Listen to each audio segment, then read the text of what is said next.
का YouTube channel. आज हम लोग लेने वाले हैं OCM chapter number 7 business environment, जिसका आज का हमारा टॉपिक है डायमेंशंस ऑफ बिजनेस इन्वायरमेंट, यानी कि बिजनेस इन्वायरमेंट के कितने डायमेंशंस होते हैं। हमने लास्ट लेक्चर कहा कि बिजनेस इन्वायरमेंट क्या होता है और देन उसके कुछ दिन आज हम लोग जानने वाले हैं कि बिजनेस इन्वायरमेंट के कितने डायमेंशंस होते हैं और एक बिजनेस को किस किस तरह से उसके इन्वायरमेंट अफेक्ट कर सकते हैं। ठीक है, देन स्टार्ट करते हैं आज के टॉपिक को। तो सबसे पहले समझ लेते हैं और रिवाइव कर लेते हैं कि बिजनेस इन्वायरमेंट होता क्या है। तो देखो, बिजनेस को जो भी चीज़ अफेक्ट करती है इंटरनली या फिर एक्सटर्नली, उसी को हम बोलते हैं बिजनेस का इन्वायरमेंट। जो जो भी फैक्टर्स जो बिजनेस को अफेक्ट कर सकते हैं, उसी को हम बिजनेस का इन्वायरमेंट कहते हैं। जैसे कि मान लो, अगर आपका प्रोडक्ट जो है वो अच्छा नहीं है, उसकी क्वालिटी अच्छी नहीं है, तो ये भी आपके बिजनेस को अफेक्ट कर सकता है। इसकी वजह से आपका बिजनेस बंद पड़ सकता है अगर आपकी प्रोडक्ट की क्वालिटी अच्छी नहीं होगी।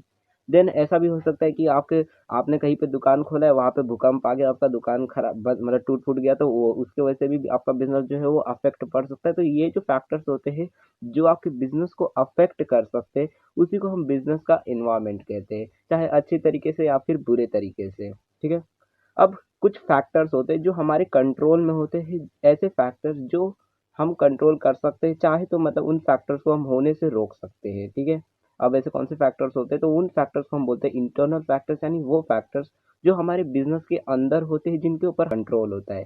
जैसे कि आपको ये जो सर्कल दिख रहा है, इसके अंदर जो ग्रे वाला सर्कल है वो हमारा बिजनेस है। ठीक है, अब बिजनेस के अंदर हमारा पूरा का पूरा कंट्रोल होता है। अगर बिजनेस के अंदर कुछ गलती होती है तो हम उसे ठीक कर सकते हैं। मान लो, आप जैसे हमारा कोई प्रोडक्ट है, वो अच्छा उसकी क्वालिटी जो है वो अच्छी नहीं है, उसकी क्वालिटी जो है वो ज़्यादा अच्छी नहीं है एज कम्पेयर टू जो अदर बिजनेस ऑर्गेनाइजेशन। तो उस टाइम पे अगर हम अपनी बिजनेस की क्वालिटी खुद से बेटर कर देते हैं, तो हमारा बिजनेस जो है वो अफेक्ट नहीं होगा क्वालिटी की वजह से। तो ये बेसिकली इन्हीं फैक्टर्स को हम कहते हैं जिनके ऊपर हमारा कंट्रोल होता है, जिनको हम चाहे तो बदल सकते हैं। अब मान लो वैसे ही, जैसे कि कोई मान लो एम्प्लॉय है, वो एम्प्लॉय आपकी कंपनी में सही से काम नहीं करता है, उसकी वजह से आपका काफ़ी ज़्यादा लॉस होता है। मतलब आपके मटेरियल जो है, रिसोर्सेज जो है, उसका सही से इस्तेमाल नहीं करता है। कोई मैनेजर है, वो सही से काम नहीं करता है। शेयर होल्डर्स अपने जो पावर है उसका गलत इस्तेमाल करते हैं। ऐसे टाइम पे उनके ऊपर आपका पूरा कंट्रोल होता है, क्योंकि वो जो बिजनेस वो आपका है, आप चाहो तो कुछ भी कर सकते हो, पूरा कंट्रोल है उस बिजनेस के ऊपर आपका। तो इस वजह से अगर बिजनेस से रिलेटेड मतलब उसके अंदर कोई बात होती है और अगर वहाँ पे कोई फॉल्ट आता है, तो उस चीज़ के ऊपर आपका कंट्रोल होता है। अगर चाहे वो प्रोडक्ट की क्वालिटी से रिलेटेड हो या फिर आपके जो एम्प्लॉयज़ है उनकी क्वालिटी से रिलेटेड हो, तो उन सारी चीज़ों के ऊपर आपका कंट्रोल होता है। कोई एम्प्लॉय सही से काम नहीं कर रहा, तो आप एम्प्लॉय को ही चेंज कर सकते हो। ठीक है, तो ऐसे फैक्टर को हम इंटरनल फैक्टर्स कहते हैं जो हमारे कंट्रोल में होते हैं। लेकिन ज़रूरी नहीं है कि सारे के सारे फैक्टर्स हमारे कंट्रोल में ही हो। कुछ ऐसे भी फैक्टर्स होते हैं या फिर काफ़ी सारे ऐसे फैक्टर्स होते हैं जो हमारे कंट्रोल में नहीं होते, हमारे कंट्रोल से बाहर होते हैं, हमारे बिजनेस ऑर्गेनाइजेशन से बाहर होते हैं, जिनके ऊपर हमारा कंट्रोल नहीं होता। ठीक है, उन फैक्टर्स को हम कहते हैं एक्सटर्नल अनकंट्रोलेबल फैक्टर्स, यानी वो फैक्टर्स जिनके ऊपर हमारा कंट्रोल नहीं होता, जो हमारे कंट्रोल से बाहर होते हैं, अनकंट्रोलेबल फैक्टर्स। ठीक है, अब इसके बारे में डिटेल में अभी समझते हैं।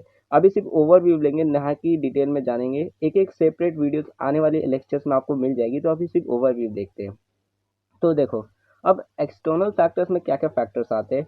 यहाँ पे आपको सर्कल में दिख रहे होंगे, 5 फैक्टर्स दिख रहे हैं यहाँ पे। तो देखो, एक जो बिजनेस फॉर्म होती है, एक कोई भी बिजनेस जो होता है, उसके पास सिर्फ एक फैक्टर नहीं होता जो उसे अफेक्ट करता है, यानी कि सिर्फ जो कस्टमर से सिर्फ उसके वजह से उसका बिजनेस अफेक्ट नहीं पड़ता। मान लो अब कहीं भूकंप आ गया, उसके वजह से भी उसका बिजनेस बंद हो सकता है। या फिर मान लो कोई नया लॉ आ गया, कोई नया नियम कानून आ गया, उसको ना फॉलो करने की वजह से हो सकता है उसका बिजनेस बंद कर दिया जाए, तो उसके वजह से भी उसका बिजनेस अफेक्ट पड़ सकता है। तो काफ़ी सारी चीज़ें होती है जो उसके बिजनेस को अफेक्ट कर सकती है। तो ऐसी टोटल 5 चीज़ें होती है, लेकिन इस मतलब ये जो चार्ट है उसके अंदर 6 लिखा गया है, नेचर को भी ऐड कर दिया गया है, वरना ओवरऑल देखें तो 5 होता है। ठीक है, तो आप 6 मान के चलो। तो देखो, सबसे पहला है नेचुरल इन्वायरमेंट। ठीक है, अब नेचुरल इन्वायरमेंट क्या होता है। तो देखो, नेचुरल इन्वायरमेंट का मतलब होता है वो चीज़ें जो नेचर ओरिएंटेड हो, नेचर से जुड़ी हुई। मान लो आप जैसे भूकंप आ गया, जैसे कि एग्जांपल लेते हैं, आपने सोचा कि मैं एक कपड़े की दुकान खोलता हूँ बीच के सामने, मतलब समुद्र के सामने एक मस्त सा बीच है, वहाँ पे आप एक कपड़े की दुकान खोलते हो, काफ़ी कस्टमर्स आएंगे और मेरे कपड़े खरीदेंगे। ठीक है, आपने सोचा मस्त एक दुकान खोलूंगा कपड़े की। अब कल वहाँ पे बहुत बड़ी मतलब बाढ़ आ गया और आपका जो दुकान है वो डूब गया, और उसकी वजह से आपका बिजनेस में काफ़ी सारा लॉस हो गया। तो उस टाइम पे भी आपका बिजनेस उसकी वजह से अफेक्ट पड़ गया, एक नेचुरल क्लाइमेटिक की वजह से, कोई वेदर की वजह से, या फिर आपकी लोकेशन सही नहीं थी इसके वजह से। ठीक है, तो ये भी एक फैक्टर होता है जो आपके बिजनेस को अफेक्ट कर सकता है। देन दूसरा होता है सोशल इन्वायरमेंट। अब सोशल इन्वायरमेंट क्या है, तो इसका बेसिक मतलब ये है कि जो सोसाइटी में जो लोग होते हैं, हमारे आसपास जो लोग होते हैं, उनके ऊपर भी तो डिपेंड करता है ना कि आपका बिजनेस चलेगा कि नहीं चलेगा। जैसे मान लेते हैं आपने बीच के सामने खोल तो लिया, यानी समुद्र के सामने खोल तो लिया अपने कपड़ों की दुकान, लेकिन आपने खोला है साड़ियों की दुकान, ठीक है, साड़ी आपने खोली है, साड़ी की दुकान खोल ली है। अब बताओ, बीच है, वहाँ पे लोग खेलने आते हैं, मौज मस्ती करने आते हैं, आप वहाँ पे साड़ी बेच रहे हो तो वहाँ पे ज़्यादा लोग साड़ी नहीं खरीदते उस जगह पे, उस एरिया में।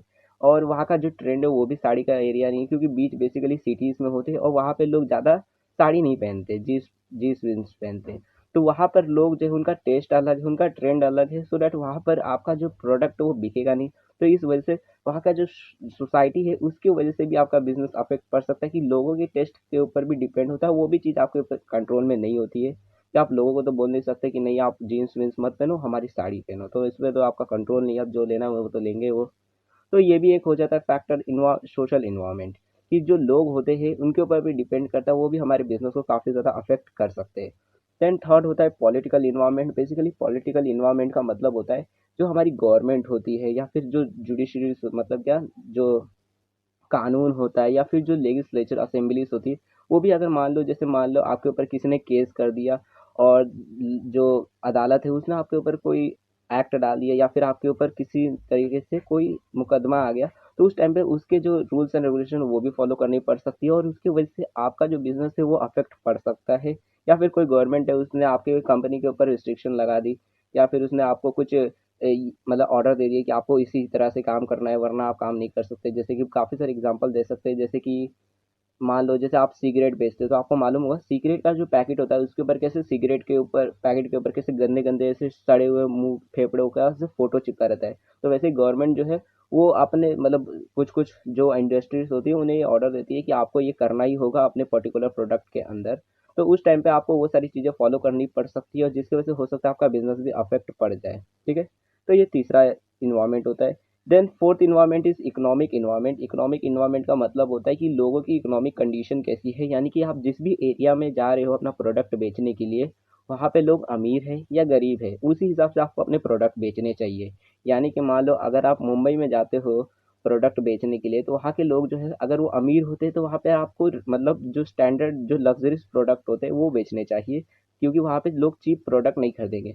वहीं पे अगर गांव एरिया में जाते हो तो वहाँ पे लोग जो है सस्ते प्रोडक्ट खरीदना प्रेफर करेंगे, ज़्यादा महंगी चीज़ें नहीं खरीदेंगे। तो अगर आप वहाँ पे महंगी चीज़ें बेचोगे तो वहाँ पे आपका बिजनेस नहीं चल पाएगा।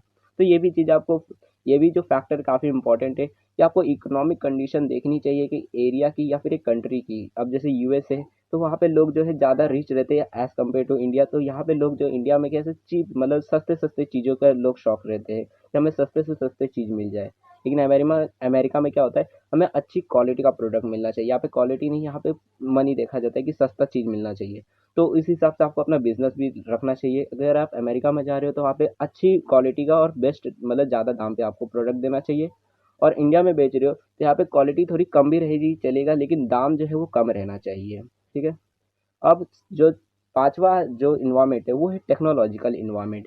इसका बेसिक मतलब ये है कि जो हमारा मतलब हमारे आसपास का जो सोसाइटी है, हमारे आसपास का जो जगह है, वहाँ का जो टेक्नोलॉजी है वो किस तरह से डेवलप होते जा रहा है, उसी हिसाब से हमें अपने आप को भी डेवलप करना है।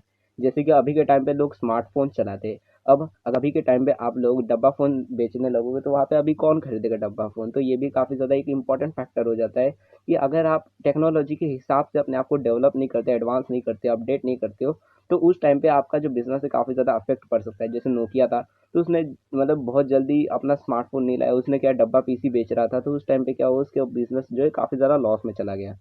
तो ये भी एक इन्वायरमेंट है, टेक्नोलॉजिकल इन्वायरमेंट।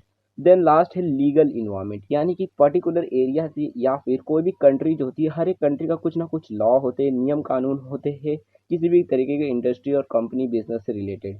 यानी को कंपनी खोलनी है तो आपको कंपनीज एक्ट 2013 के जितने भी रूल्स एंड रेगुलेशंस है उसे फॉलो करना होगा, और उसके हिसाब से आपको आरओसी के पास जाकर रजिस्ट्रेशन करवानी पड़ती है। तो अगर आपको कंपनी खोलनी है तो आपको वो सारे नियम कानून मानने होंगे। अगर आप नहीं मानते हो तो कल को मान लो अगर कुछ होता है, अगर आपके साथ कोई फ्रॉड होता है, तो जो लॉ है उस टाइम पे आपको काफ़ी ज़्यादा प्रॉब्लम होगी, और आपका उसकी वजह से काफ़ी ज़्यादा बिजनेस अफेक्ट भी पड़ सकता है। और क्योंकि आपने वो लॉ वो माना नहीं होगा, तो उस टाइम पे आपको काफ़ी ज़्यादा फाइन भी भरना पड़ सकता है। तो बेसिकली देखें तो ये लीगल इन्वायरमेंट भी आपके बिजनेस को काफ़ी ज़्यादा अफेक्ट कर सकता है, अगर हम किसी भी एरिया के जो नियम कानून है उसे नहीं फॉलो करते हैं। और ऐसा नहीं कि किसी कंट्री के नियम कानून होते हैं, कंट्री का जो पर्टिकुलर स्टेट होता है उसके अलग नियम कानून होते हैं, यानी कि हमें कंट्री के नियम कानून तो मानने ही है, जो भी रूल्स एंड रेगुलेशन उन्हें मानने ही है। साथ में जो भी पर्टिकुलर स्टेट में हम कर रहे हैं, जिस भी एरिया में कर रहे हैं, वहाँ का भी कोई रूल्स एंड रेगुलेशन होगा उन्हें भी मानना है। ठीक है। तो आई होप आपको जितने भी एक्सटर्नल फैक्टर्स होते हैं जिनके ऊपर हमारा कंट्रोल नहीं होता, यानी कि अब ये सारे चीज़ों के ऊपर हमारा कंट्रोल थोड़ी ना है कि नेचर में अब कोई, अब जैसे बाढ़ आ गया तो उस पर हमारा क्या कंट्रोल है। जैसे कोरोना ही आ गया तो कोरोना की वजह से कितने सारे बिजनेसेस बंद पड़ गए और कितने सारे बिजनेसेस को अपॉर्चुनिटी भी मिल गई, जैसे सैनिटाइजर मास्क वाले, तो उनको अपॉर्चुनिटी मिल गई और काफ़ी सारे जो बिजनेसेस थे वो बंद पड़ गए। तो ऐसे जो फैक्टर्स जिनके ऊपर हमारा कंट्रोल नहीं होता, उन फैक्टर्स को हम बोलते हैं एक्सटर्नल अनकंट्रोलेबल फैक्टर्स। और ये सारे फैक्टर्स जो है, ये जितने भी इन्वायरमेंट्स है, इन सबको हम जो सेपरेटली आने वाले लेक्चर्स में देखने वाले हैं।